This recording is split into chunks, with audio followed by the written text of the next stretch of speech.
তারা ধাতু পুরি মগজগুলো যেন ঝলসে যায়, জমিন যেন তামাম দাঁড়িয়ে থাকতে পারে না, আর জিহ্বা যেন কাঠ হয়ে গেছে।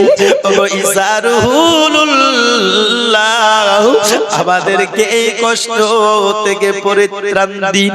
এমন তো অবস্থা দিন হযরত ঈসা রুহুল্লাহ বলবেন না আমি নয়, তবে হ্যাঁ হ্যাঁ হ্যাঁ আমি এমন একটি ঠিকানা বলে দিতে পারি যে ঠিকানাতে আরে দুনিয়ার যদি কেউ ব্যক্তি কোনোদিন গিয়েছে খালি হাতে ফিরে নাই, আজকে হাসরের ময়দানে যদি তোমরা যাও, আমি কসম খোদার করে বলি তোমরা খালি হাতে ফিরবে না, কোনো একটি ব্যবস্থা তোমার হয়ে যাবে। সমস্ত মানুষেরা আপনি আমি যখন হাসরের ময়দানে থাকবো রে বাবা, আমরা সবাই চিন্তিত থাকবো, সবাই পেরেশান। ওগো আল্লাহ কেউ কি পরিত্রাণ দিতে পারবে না? ওগো আল্লাহ কেউ কি পরিত্রাণ দিতে পারবে না এই কষ্ট থেকে? এমন তো অবস্থাতে যখন নিরাশ হয়ে যাব, হঠাৎ করে ঈসা রুহুল্লাহ যখন বলে দেবেন কেউ একজন আছে তার কাছ থেকে খালি হাতে তোমরা ফিরবে না, সঙ্গে সঙ্গে বলবেন মু ঈসা রুহুল্লাহ, আপনি বলুন না ওই ব্যক্তিকে, তো ওই ব্যক্তি আর অন্য কেউ নয়, ওই ব্যক্তি হলেন আমার আপনার সবার হুয়া মুহাম্মাদুর রাসূলুল্লাহ সাল্লাল্লাহু তাআলা আলাইহি ওয়াসাল্লাম। জোরে বলুন সুবহানাল্লাহ। এইবার যখন ঠিকানা পেয়ে গেল, রাসূলের কাছে যখন তারা গেল, রাসূল সাল্লাল্লাহু আলাইহি ওয়াসাল্লাম নবী মুহাম্মাদের কাছে, আমাদের নবীর কাছে, বা আমরা যখন হাসরে সবাই আমার নবীর কাছে যাব, তো সবাই বলেছিল কি যে নয় চলে যাও অন্যের কাছে, কারো কাছে পাঠিয়ে দিয়েছিল। আর আমার নবীর কাছে যখন আমরা যাব, আমার নবী বলবেন আনা লাহা, এসো আমি ওর জন্যই তো আছি। জোরে বলুন সুবহানাল্লাহ, আরো জোরে বলুন সুবহানাল্লাহ। সবাই তখন মনে তাসাল্লি পেয়ে যাবে, শান্তি পেয়ে যাবে। বলে কেন? কারণ এতক্ষণ যার কাছে গেলাম সে শুধু অপরের কাছে পাঠিয়ে দিল, সে শুধু আরেকজনের কাছে পাঠিয়ে দিচ্ছিল। নবী মুহাম্মাদুর রাসূলুল্লাহ ইনি কেবল বললেন যে আমি এর জন্যই আছি, মনে তখন শান্তি হয়ে যাবে, মনে তখন শান্তি হয়ে যাবে। নবী ছাড়া নাই সাহারা, জানো দুনিয়া ওয়ালা, নবী ছাড়া নাই সাহারা, জানো দুনিয়া ওয়ালা, নবী মোদের নয়ন মনি, নবী মোদের নয়ন মনি, নবী গলার মালা, নবী ছাড়া নাই সাহারা। জোরে বলুন। আদম থেকে ঈসা নবী,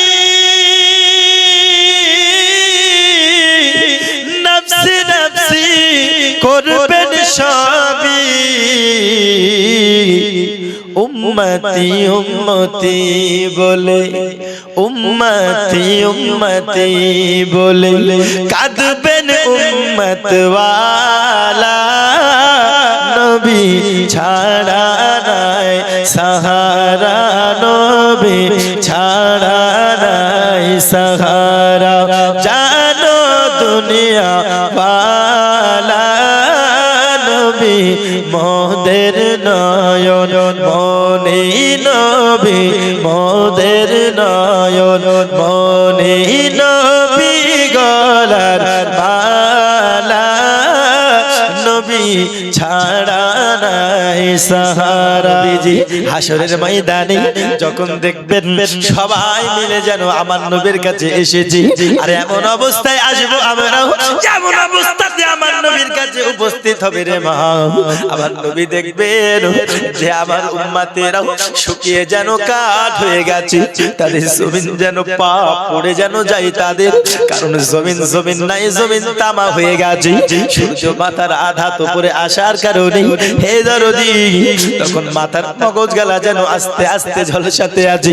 আরে আমার দরদি একটু বেঁচে করুন না, হাসরের ময়দানে আমাদের কি হবে রে বাবা যদি নবী আমাদেরকে চিনতে না পারি। ও দরদি আজ নবীকে পেতে হলে ওই নবীকে ভালোবাসুন দরদি, ওই নবীকে মোহাব্বত করুন আব্বাজি। হে আমার মা খালারা শুনে নিন না, রাতের বেলা মা আমার নবী যখন দেখবি আমার উম্মতেরা কষ্ট পায়, শুকিয়ে যেন জিহ্বাটা কাট হয়ে গেছে, তারা যেন আল আতাশ করে যেন পিপাসিত পানি মাগতেছে। ও আমার নবী তিনি কোন রহমাতাল লিল আলামিন নবী গো, তিনি বলতেছেন উম্মাত আমার আল্লাহ তো আমায় দুনিয়ার বুকে ওমা আরসালনাকা ইল্লা রাহমাতাল লিল আলামিন বানিয়ে পাঠিয়েছি, সারা উম্মতের জন্য আমি নবীকে রাহমাতাল লিল আলামিন বানিয়ে পাঠিয়েছেন। আমি নবীজি আমার গুনাহগার উম্মতের কষ্ট আমি দেখতে পাবো না, আমি গুনাহগার উম্মতের কষ্ট দেখতে পারবো না, তাই আমি নবী আমাকে যারা মোহাব্বত করেছি, আমার প্রতি যারা ঈমান নিয়ে এসেছেন, আমার প্রতি যারা ভালোবেসেছি, আমার প্রতি যারা দরুদ সালাম কিয়াম করেছেন, আমি নবীজি হাশরের মাঠে তারা যখন পিপাসিত থাকবে আমি নবী তাদেরকে নিজ হাতে হাউজে কাউসার পান করাবো, হাউজে কাউসার পান করাবো। আর হাউজে কাউসার হলো সেই পানি, যেই পানি একবার পার করার পরে জিন্দেগিতে কোনোদিন পিপাসা লাগবে না। আমার নবী বলেন উম্মাত আমি হাশরের ময়দানে সর্বপ্রথম যেই জায়গায় উপস্থিত থাকবো সেটি হলো হাউজে কাউসার। হাউজে কাউসারে থাকবেন কেন? গুনাহগার উম্মতের জন্য। তার কারণ যারা কষ্ট পাবে তাদেরকে হাউজে কাউসারের পানি পান করাতে আমার নবী পান করাবে, কিন্তু শর্ত হলো একটাই, আমার নবীর প্রতি ভালোবাসা থাকতে হবে, ঠিক কি না? নবীকে যারা ভালোবাসবে না তারা যেন হাউজে কাউসারের পানি তারা পাবে না। আব্বাজি আমারও একটু ভালো করে শুনে নিন।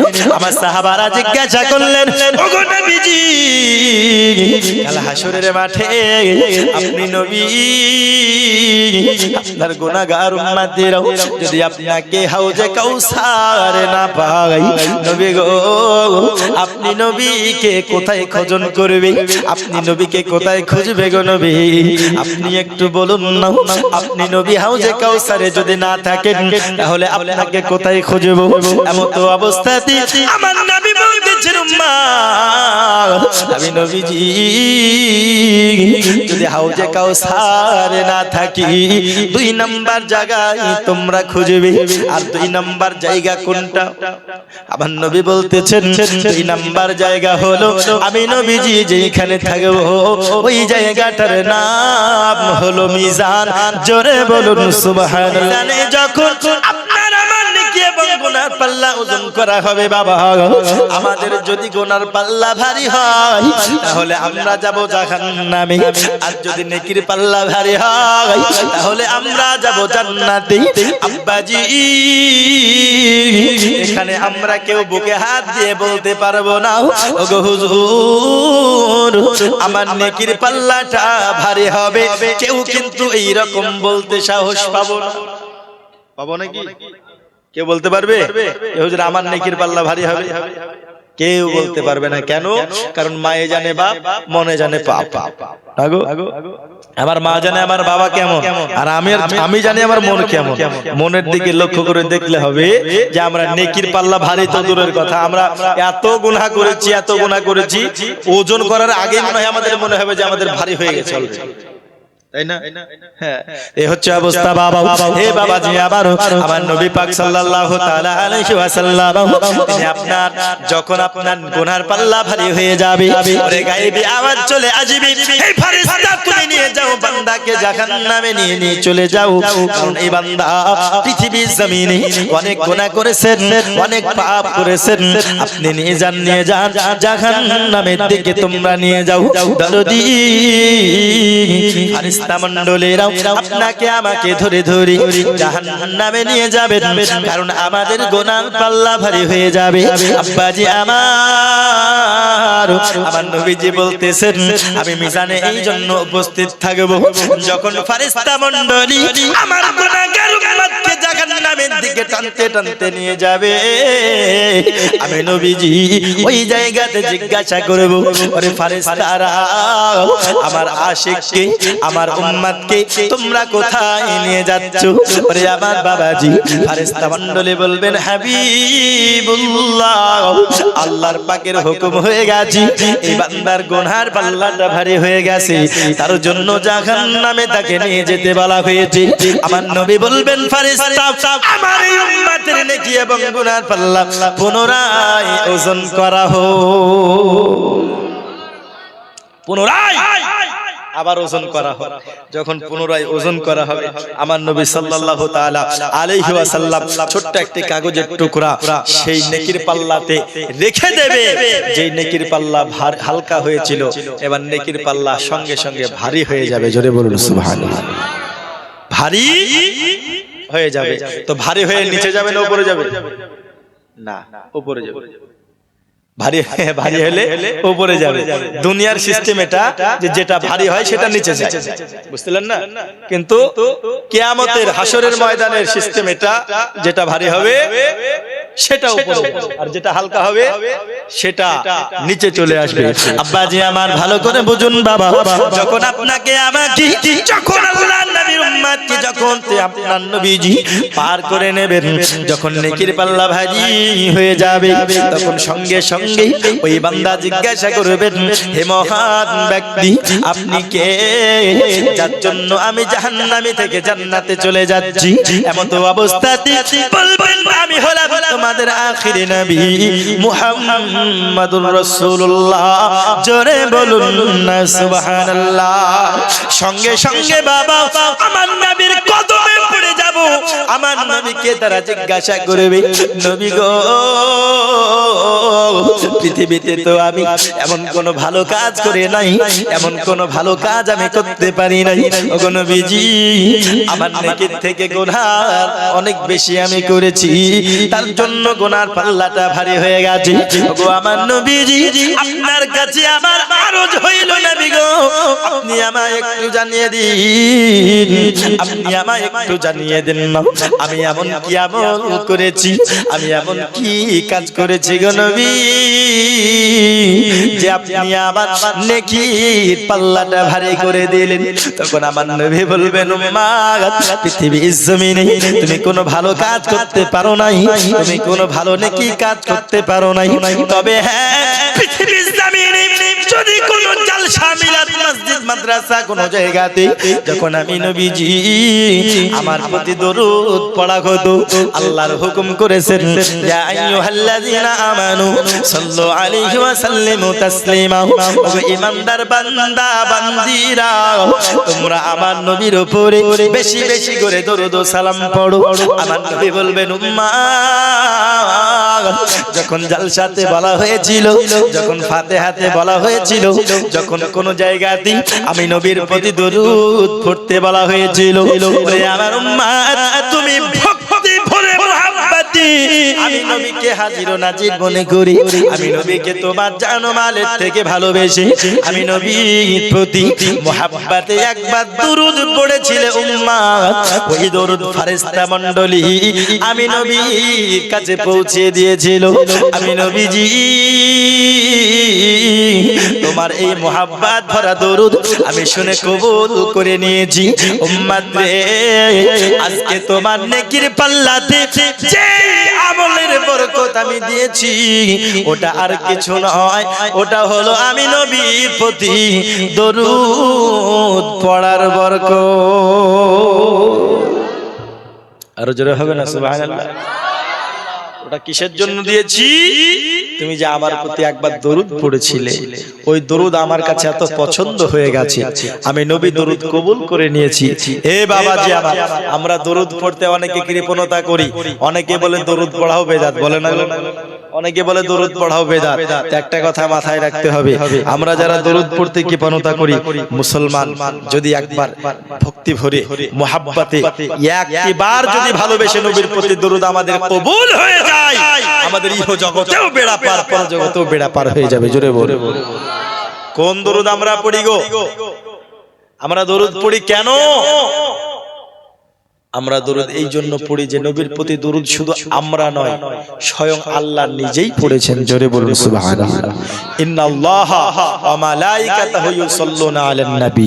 আল্লাহ বলেন নিশ্চয় আমি আল্লাহ এবং আমার ফেরেশতা মণ্ডলী ইউসাল্লুনা আলান নবী, আমার নবীর উপরে দরুদ পড়ে। জোরে বলুন সুবহানাল্লাহ। তখন বলতেছেন আমি মিজানে উপস্থিত থাকার কারণ হলো আমার গুনাহগার উম্মতকে আমি এইভাবে পার করব। ওরে নবী সাল্লাল্লাহু আলাইহি ওয়াসাল্লাম বলতেছেন আমি ওই জায়গায় এই জন্য উপস্থিত থাকব। আব্বাজি আমার ফারিসি সাহাবায়ে কিরামেরা আরজ করলেন নবীজি আপনি 2 নাম্বার জায়গায় মিজানে উপস্থিত থাকবেন। নবী গো আমায় একটু বলুন না 3 নাম্বার জায়গায় কোথায় উপস্থিত থাকবেন গো নবী?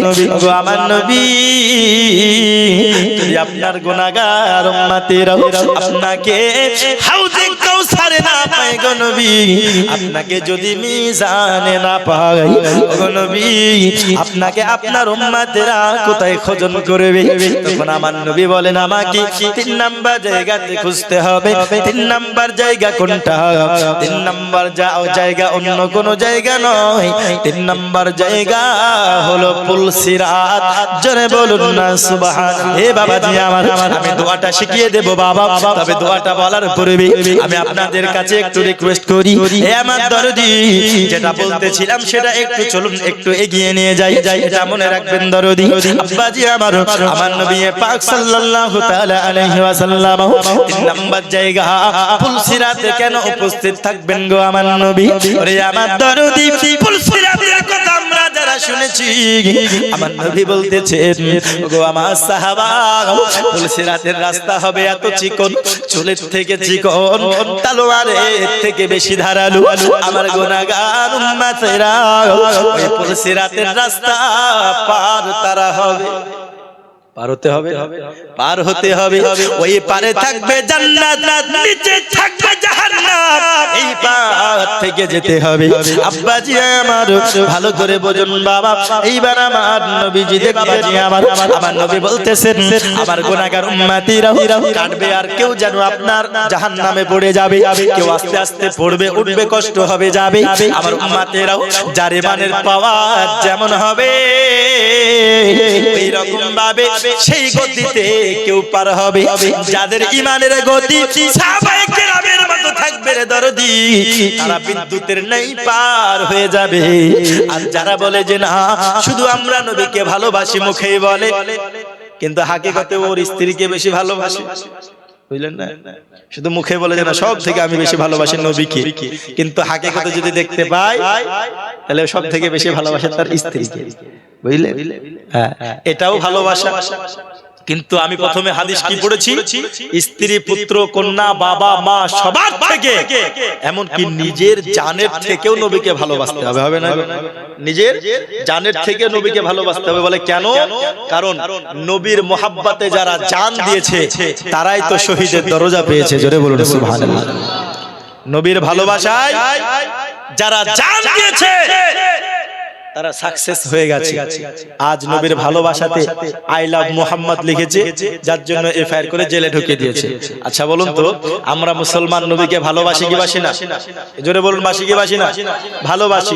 আরে নবীকে ভালোবাসার জন্য শুধু জেল কেন, আমাদেরকে যদি দুশমনেরা আই লাভ মুহাম্মদ বলার কারণে গর্দানটা কাটিয়ে দেয়, আমরা মুসলমান কি পিছু হটবো? জোরে বলুন, পিছু হটবো? যত তীর তরোয়াল তারা নিয়ে আসুক না কেন, আমাদের গর্দানটা যদি কেটে দেয়, আমাদের প্রত্যেকটা রক্তের ফোঁটায় ফোঁটায় বলবে আই লাভ মুহাম্মদ। জোরে বলুন, আই লাভ মুহাম্মদ বলবে। তাই তো কবি বলছে লাগবে লাগুক তীর তলোয়ারের আঘাত, তবুও ছাড়বো না নবীজির মোহাব্বত। জোরে বলুন সুবহানাল্লাহ।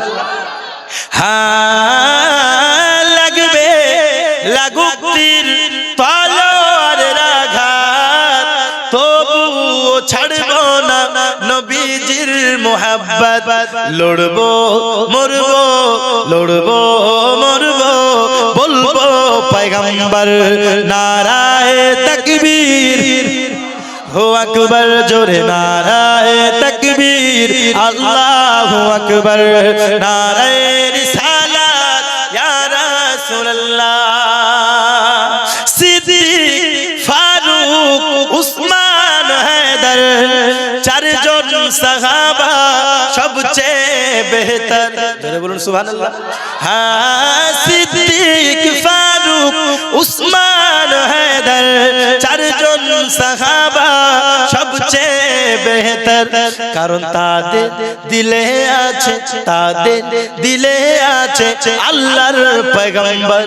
জোরে বলুন সুবহানাল্লাহ। তারা এত বেহতর কেন, ভালো কেন? কারণ তাদের অন্তরে আছে নবী মুহাম্মদ। আমাদের অন্তরে কি নাই গো? জোরে বল, আমাদের অন্তরে নাই? তাদের দিলে আছে আল্লাহর পয়গম্বর। যাদের অন্তরে নবী আছে জোরে বলবে নারায়ে তাকবীর, হো আকবার, নারায়ে তাকবীর, আল্লাহু আকবার, নারায়ে রিসালাত ইয়া রাসূলুল্লাহ। শুধু মুখে বললে হবে না বাবা, সবার থেকে আমার নবীকে বেশি ভালোবেসে প্রমাণ করতে হবে। আমার দরদি আমার নবীর উপরে যার যেমন ইমানের পাওয়ার থাকবে গো, ওই রকম ভাবে পুলসিরাত পার হয়ে যাবে, গতিতে পার হয়ে যাবে। কেউ বা কাটবে, পড়বে, উঠবে, পার হবে। আবার কেউ কেটে কেটে জাহান্নামে পড়ে যাবে। আমার নবীজি পুলসিরাতে উপস্থিত থাকার কারণ হলো এটা, সঙ্গে সঙ্গে আমার নবীর উম্মতের গুনাহগার উম্মতের কষ্ট দেখে আমার নবীজি আল্লাহর দরবারে সিজদায় পড়ে যাবে। আল্লাহকে বলবেন মাবুদ আল্লাহ, তুমি আমার গুনাহগার উম্মতকে পরিত্রাণ দাও, তুমি আমার হাওয়ালায় করে দাও। ওগো আল্লাহ, তুমি আমার গুনাহগার উম্মতকে ক্ষমা করে দাও। আল্লাহ পাক আল্লাহ তাআলা বলবেন হাবিব গো, জান জান জান, আপনার 3 ভাগের 1 ভাগ উম্মতকে ক্ষমা করে দিলাম। জোরে বলুন সুবহানাল্লাহ। আল্লাহর নবী মাথা ওঠাবেন না, এমত অবস্থাতে আল্লাহর নবী আরো বলবেন আল্লাহ, আমি এই উম্মতকে নিয়ে যাব না, আমি আরো বড় বড় গুনাহগার উম্মত আমার থেকে গেছি, আমি আরো গুনাহগার উম্মতকে নিয়ে যাব। এমন করে আল্লাহ আরো ক্ষমা করতে থাকবেন, আমার নবী যেন আরো চাইতে থাকবে। আমার আল্লাহ ক্ষমা করতে থাকবেন, আমার নবীজি আরো চাইতে থাকবে। আমার দরদি আমার আল্লাহ বলবেন হাবিব, আমি আপনাকে ওয়াদা করেছি গো নবী, আমি আপনাকে অতক্ষণ পর্যন্ত দেব যতক্ষণ না আপনি রাজি হয়ে যাচ্ছে। ওরে নবী আমার, এমন করে করে গুনাহগার উম্মতকে ক্ষমা করিয়ে নেবেন বাবা। আমার নবী বলেন আমি নবীজি কতক্ষণ পর্যন্ত জান্নাতে যাব না, যতক্ষণ পর্যন্ত আমার একটা গুনাহগার উম্মত জাহান্নামে থাকবে। ওরে যার অন্তরে আমি নবী নবীর প্রতি রাই পরিমাণ ভালোবাসা থাকবে, যার অন্তরে আমি নবীর প্রতি রাই পরিমাণ মোহাব্বত থাকবে, আমার নবীজি সারা হাসরের ময়দান খুঁজে খুঁজে তাকেও জান্নাতে নিয়ে যাবে, তাকেও জান্নাতে নিয়ে যাবে। রাই পরিমাণ যদি ঈমান থাকে, কথা বুঝতে পারলেন না? আমরা তো আমার নবীকে যথেষ্ট ভালোবাসি না গো? আমাদের ঈমান আছে না নাই? আমরা ঈমানদার না বেঈমান? জোরে বলুন আমরা ঈমানদার। বলে কেন? কারণ আমাদের আকীদা, আমাদের বিশ্বাস, আমাদের রাসূল সাল্লাল্লাহু আলাইহি ওয়াসাল্লাম আল্লাহর প্রতি যে ধারণা রাখা দরকার, আহলে সুন্নাত ওয়াল জামাত হাদিস ও কোরআনের আলোকে সেই আকীদা ও বিশ্বাস, সেই মানহাজ রেখে এরা হচ্ছে হাকিকাতে ঈমানদার। জোরে বলুন সুবহানাল্লাহ। তো তো এরা কাল রাসূল সাল্লাল্লাহু আলাইহি ওয়াসাল্লাম আমরা যতই গুনাহগার হোক না কেন, আমরা যতই পাপ করি না কেন, নবীর প্রতি যদি ভালোবাসা থাকে, আচ্ছা বলুন নবীকে আমাদেরকে হাসরে ভুলবেন? যারা বলুন নবীকে ভুলতে পারে? নবী ভুলতে পারে না। আমরাই বরং নবীকে ভুলে গেছি। আজ ভুলি নাই? আমরাই নবীকে ভুলে গেছি। যেই নবী দুনিয়াতে আসার পরে রাসূল যখন বিদায় নিয়েছেন, ইয়া রাব্বি হাবলি উম্মতি বলে কান্না করেছেন, এখনো আমার নবী সোনার মদিনায় উম্মতি উম্মতি করে কান্না করে যায়। দুনিয়া ও আখিরাত দুটো জায়গাতে সারা জিন্দেগি প্রতিনিয়ত নবী আমার নিজের জন্য নয়, শুধু উম্মতের জন্য কান্না করেছেন। আমরা নবী, আমরা গুনাহগার হতভাগা উম্মত কিছু আজকে যারা আছি, নবী আমাদেরকে ভুলবেন না, ভুলে নাই, কিন্তু আমরা নবীকে ভুলে গেছি। আর কত গর্ব করে বলছে আমরা হলাম শেষ নবীর উম্মত। শুধু মুখে বললে হবে না, অন্তরে রাখতে হবে ভালোবাসা। ঠিক কিনা বলুন? আমার নবীজি সাল্লাল্লাহু তাআলা আলাইহি ওয়াসাল্লাম বলতেছেন, আমি নবী হাশরের ময়দানে 3 নম্বর জায়গা পুলসিরাতে এই জন্য উপস্থিত থাকব, গুনাহগার উম্মতকে পার করবে। ওই বাবাজি আমার সোনা মানিকেরাও, আজকে অনেকেই ইবাদতের দিকে অগ্রসর হয় না, বলে আমরা কেমন করে হব, অনেক গুনাহ করেছি, পাপ করেছি, আমরা তো জাহান্নামে যাব। বলে না আমরা তো জাহান্নামে যাব, এরকম বলে কি বলে না? এরকম বলে। একটা কথা মাথায় রাখবেন, যে যার আল্লাহর প্রতি ভরসা বিশ্বাস যেই রকম আল্লাহর নবীর প্রতি, তার হাসরও কিন্তু হবে সেই রকম ভাবে। আপনি এইরকম বিশ্বাস কি করে রাখলেন যে আল্লাহ আপনাকে জাহান্নামে দেবে? আল্লাহ রহমান রহিম, দয়ালু দাতা, গফুরুর রহিম। আল্লাহ আমরা বান্দা অত গুনাহ করতে পারি না, আল্লাহ পাক আল্লাহ তাআলা তিনার একটা নামের ওসিলাতে যত maaf করতে পারেন, জোরে বলুন সুবহানাল্লাহ। অত গুনাহই মানুষ করতে পারে না। তো আল্লাহ পাক আল্লাহ তাআলার দয়ার উপরে আমাদের আশা ভরসা আছে না নাই? এই ভরসা রাখতে হবে। আমরা জাহান্নামে যাব এই আকীদা রাখবেন না। নবীকে ভালোবাসি, ঈমান আমাদের আছে, আমরা ইবাদত করি, রাসূলকে মুহাব্বত করি, আহলে সুন্নাত ওয়াল জামাতের আকীদা অনুযায়ী কায়েম আছি আলহামদুলিল্লাহ। আমরা যতই গুনাহগার হোক না কেন, আরে আমার নবী তো বলছেন যে আমার শাফাত ছোট ছোট গুনাহগারের জন্য নয়, আরে ছোট ছোট গুনাহগার তো এমনি ক্ষমা হয়ে তারা জান্নাতে চলে যাবে। যারা আটকা পড়ে যাবে, যারা উহুদ পাহাড় সমান গুনাহ করেছে, আমি নবীজি তাদেরকে আল্লাহর কাছে বলে বলে আমি শাফাত করে নেব, জোরে বলুন সুবহানাল্লাহ। কিন্তু শর্ত কি? ঈমান থাকতে হবে। শর্ত কি? ঈমান থাকতে হবে। আর ঈমানটাই হলো আমার নবীর প্রতি ভালোবাসা। একবার জোরে বলুন সুবহানাল্লাহ। আরে মদিনা আছে, মদিনায় 1000-2000 কিলোমিটার দূর, হাজার হাজার কিলোমিটার দূর। আমাদেরকে ঈমানওয়ালা হতে হলে মদিনায় যেতে হবে এমনটা নয়, মদিনাওয়ালা মুস্তাফাকে আমাদের অন্তরে রাখতে হবে, জোরে বলুন সুবহানাল্লাহ। ঠিক বললাম না ভুল বললাম? বলুন। সোনার মদিনাতে বাড়ি হলেই যে জান্নাতি হয়ে যাবে এমনটা নয়। তাহলে আবু জাহেলের বাড়ি নবীর বাড়ির গলিতে ছিল, তাই না গো? কিন্তু সে হচ্ছে চির জাহান্নামী। কিন্তু যে নিজের জাহিরি চোখে হযরত ওয়াইস আল করনী কোনদিন নবীকে প্রকাশ্য চোখে দেখেনি, অন্তরের স্থল থেকে তিনি দেখেছেন, কিন্তু তিনি নবীকে ভালোবেসে তিনি নবীর জুব্বা পেয়ে গেছেন, জোরে বলুন সুবহানাল্লাহ। আমরা যদি সমর্থ থাকে মদিনায় যাব, না যেতে পারলেও আমাদের মদিনাওয়ালা অন্তরে থাকার দরকার আছে না নাই? জোরে বলুন আছে না নাই? তাই তো কবি বলছে, যাই হোক শেষের দিকে আমি এগোবো, তাই কবি বলছেন, সোনার মদিনা বহু দূরে কিন্তু মদিনাওয়ালা আমার অন্তরে। জোরে হবে না? আর একটু জোরে হবে না? শেষের বেলায় ভোররাত্রিতে এমন ভাবে আওয়াজ করে যেতে হবে বাবা, যেন ফেরেশতারা আমাদের সাক্ষী থেকে যায়, আল্লাহর কাছে আপনার সাক্ষী থেকে যায়। মাওলা গো, ওই হাজীডাঙ্গা গ্রামে সর্বশেষ পর্যন্ত যেই তোমার নবী প্রেমিকরা ছিল আল্লাহ, তারা সর্বশেষ পর্যন্ত এমন ভাবে তোমার জিকির আজকার করেছি, ওগো আল্লাহ তোমার ওই বান্দাদেরকে তুমি জান্নাতে দিয়ে দিও, ফেরেশতারা যেন আল্লাহর কাছে আবেদন করে। জোরে বলো। তো আওয়াজ এইরকম রাখতে হবে। আর মা বোনদেরকে যদি আওয়াজ করার পারমিশন দেওয়া থাকতো সুবহানাল্লাহ, উপরকার চট থাকতো না। জানেন তো? হ্যাঁ, এমনিতে ওদেরকে রাখা যায় না। আমি এখানে আসছি এক জায়গায় কিন্তু প্রোগ্রাম করেই আসছি, বুঝলেন না? ওই আমতলায় প্রোগ্রাম ছিল, ওখানে প্রোগ্রাম সেরে এখানে আসছি। তো ওখানে হ্যাঁ, যাই হোক মা বোনেরা খুব ভালো কথা বলছে, খুব চিল্লাচ্ছে, বুঝলেন? যাই হোক মা বোনেরা যেমন কথা বলে, এক জায়গা একজনার এক জায়গাতে ওরা 5-7 জন থাকলে যেমন চুপ থাকতে পারে না, এটা হচ্ছে ওদের গুণ। কিন্তু ওদেরকে আবার যদি আপনি চুপ করতে বলেন, কিন্তু ওরা চুপ করে যাবে, কথা শুনবে, এটাও তাদের ভালো গুণ, ঠিক কিনা? এটাও গুণ, বুঝলে? মা বোনেরা কিন্তু চুপ করে গেল, কি গো? যাক আলহামদুলিল্লাহ, একবার জোরে বলুন সুবহানাল্লাহ। আল্লাহ আপনাদের জুবান দিয়েছে, মুখ দিয়েছে, হাত দিয়েছে, হাতও নড়াতে হবে, মুখেও বলতে হবে। কেন? কারণ আল্লাহর প্রত্যেকটা নিয়ামতের হক আদায় করা দরকার আছে না নাই? অনেকের জুবান নাই, যারা বোবা তারা তো আল্লাহর কাছে বলছে, আল্লাহ যদি আমার মুখ থাকতো, পস্তাচ্ছে, আমি কত জোরে জোরে বলতাম। তারা মনে মনে বলে না? যারা ল্যাংড়া তারা বলেন যে আল্লাহ আমার যদি পা থাকতো, আমি কত সুন্দর হাঁটতাম। বলে কি বলে? মনে মনে বলবে।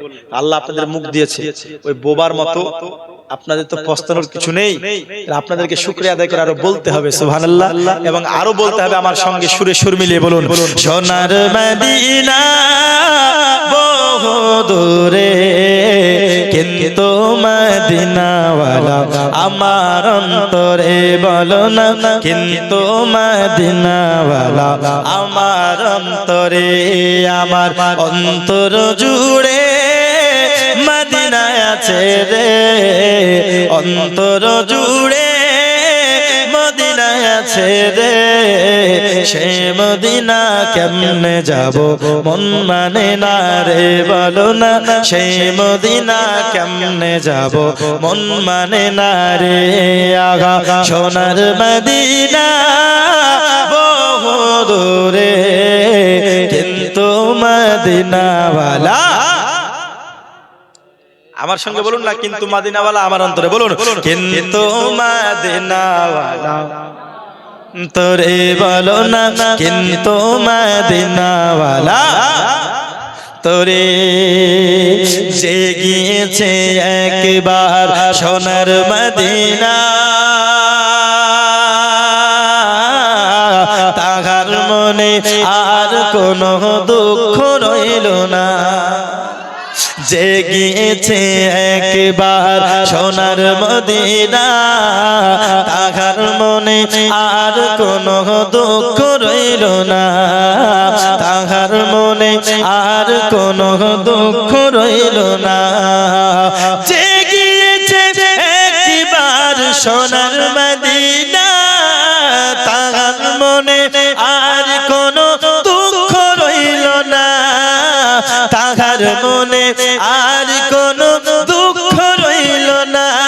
আমার অন্তর জুড়ে মদিনা আছে রে, অন্তর জুড়ে মদিনা আছে রে, সেই মদিনা কেমনে যাব, মন মানে না রে, বলো না, সেই মদিনা কেমনে যাব, মন মানে না রে, বলো। সোনার মদিনা বহু দূরে, কিন্তু মদিনাওয়ালা, আরো জোরে, কিন্তু মদিনাওয়ালা আমার অন্তরে, জোরে বলুন। রসুল তুমি শোনো গো আমার ফরিয়াদ,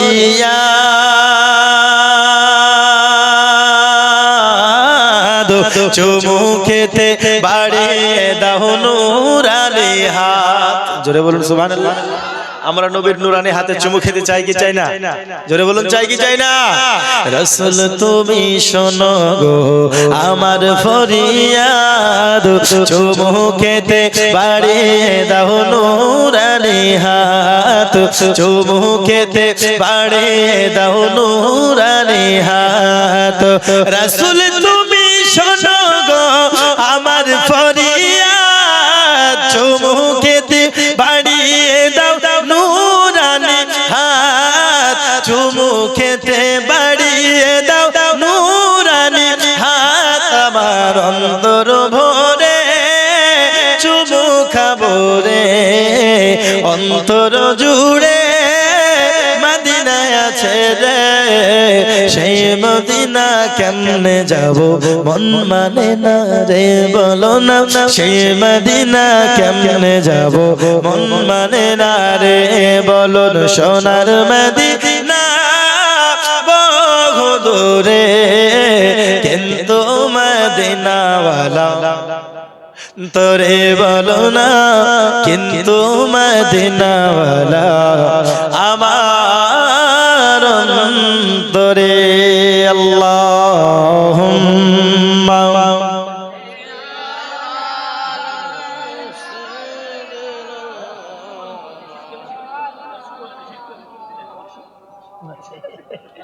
ওয়া আলা আলি সাইয়্যিদিনা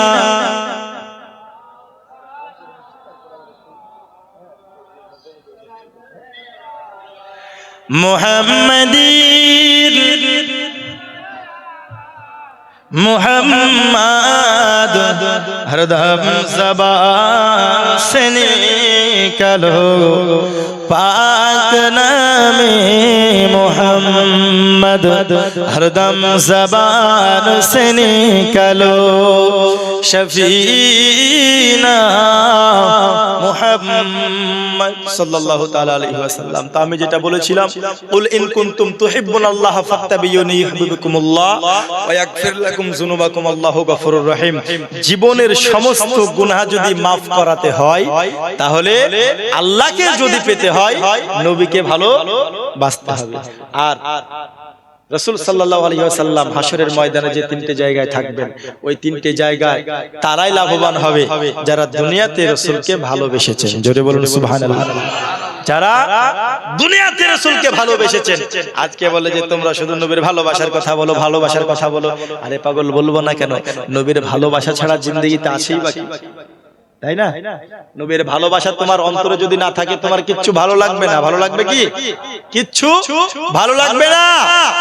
তাই নবীর ভালোবাসা সবার অন্তরে থাকতে হবে। আল্লাহ পাক আল্লাহ তাআলা জানো নবীর মোহাব্বত, নবীর ভালোবাসা আমাদের সকলের অন্তরে জানো পাহাড় সমান এবং অতুলনীয় আল্লাহর রাসূলের মোহাব্বত আমাদের অন্তরে আল্লাহ পাক আল্লাহ তাআলা দিয়ে দেন। সকলে বলে আল্লাহুম্মা আমিন, আল্লাহুম্মা আমিন।